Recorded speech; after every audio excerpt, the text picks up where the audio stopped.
نسبت مکہ کے ساتھ ہے، اس لیے اللہ مکے کی قسمیں اٹھا رہا ہے۔ آپ نے مکہ المکرمہ میں 53 سال گزارے، وہاں آپ کو منافقین کا سامنا کرنا پڑا۔ دو پہلو ہیں، وہاں آپ کو منافقین کا سامنا کرنا پڑا، اور جب مدینہ طیبہ آئے تو آپ کو یہود و نصارہ کا سامنا کرنا پڑا۔ یہاں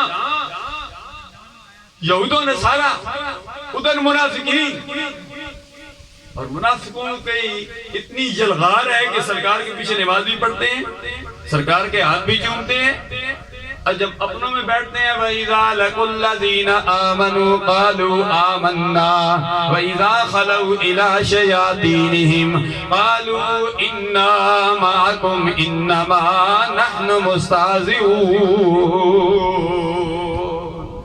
اللہ فرماتا ہے جب آپس میں ایک دوسرے سے ملتے ہیں تو کہتے ہیں تو ہم تو مسلمانوں کے ساتھ استہزاء کرتے ہیں، مذاق کرتے ہیں۔ اللہ تبارک و تعالیٰ فرماتا ہے، فرمائیے کون ہے؟ فرمایا وَمِنَ النَّاسِ مَن يَقُولُ آمَنَّا بِاللَّهِ وَبِالْيَوْمِ الْآخِرِ وَمَا هُمْ بِمُؤْمِنِينَ۔